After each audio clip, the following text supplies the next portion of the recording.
President Donald Trump won bigly on immigration this week, and the left is losing its collective mind.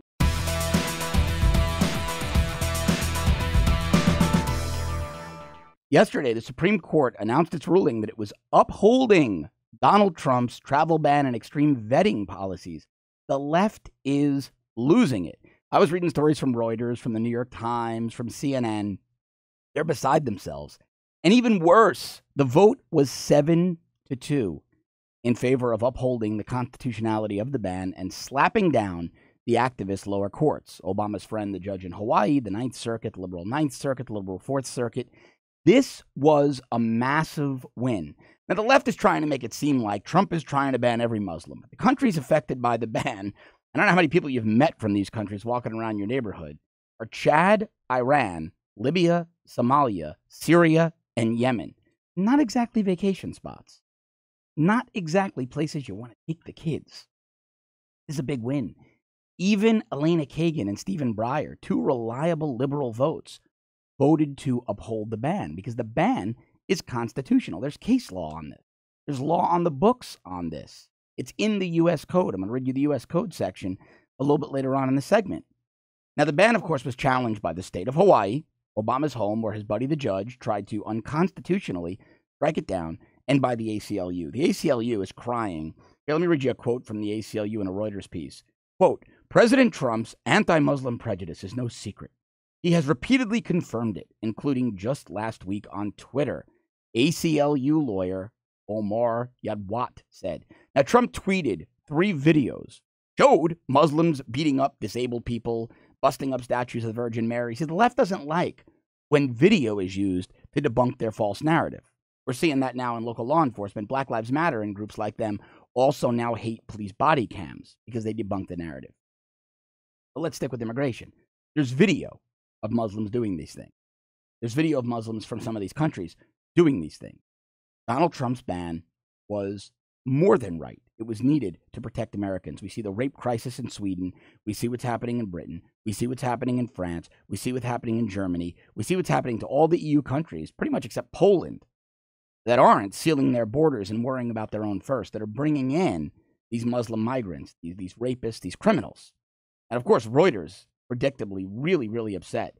The ban also covers people from North Korea and government officials in Venezuela, but that provision was already upheld. That wasn't argued before the Supreme Court. A lot of information on this. I'm going through and try to give you the bullet point.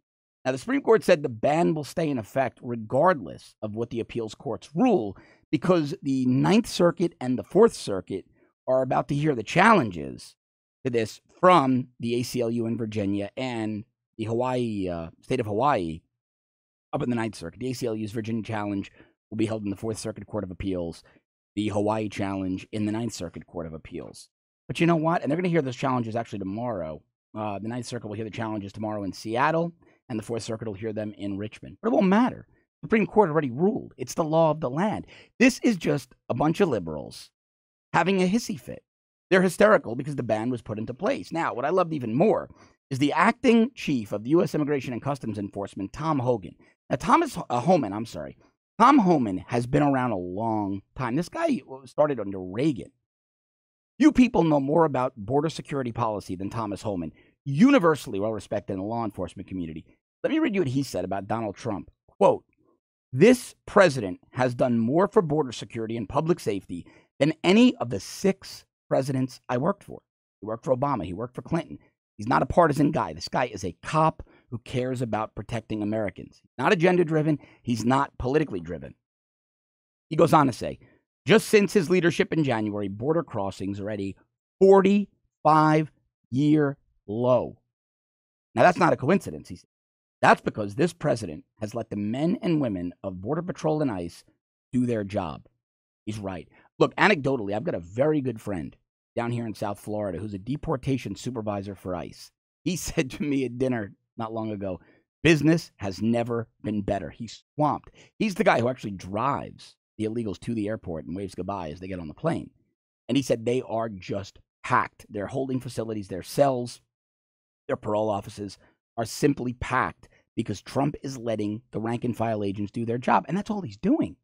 He's not giving down directives. He's not being heavy-handed. He's just simply telling the men and women of ICE and Border Patrol, hey, you have a mission, go do it.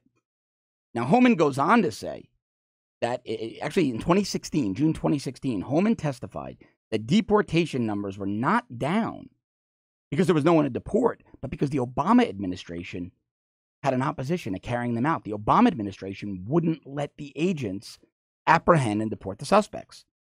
During the Trump administration's first 100 days, more than 41,000 illegal immigrants were arrested. This is exactly why Americans voted for Donald Trump. This is outstanding public safety. But it never should have gone to the Supreme Court. It never should have gone to the Supreme Court because there is law. There's established law on this. There's multiple statutes. There's case law, and now there's Supreme Court precedent. But let me read you a very simple one.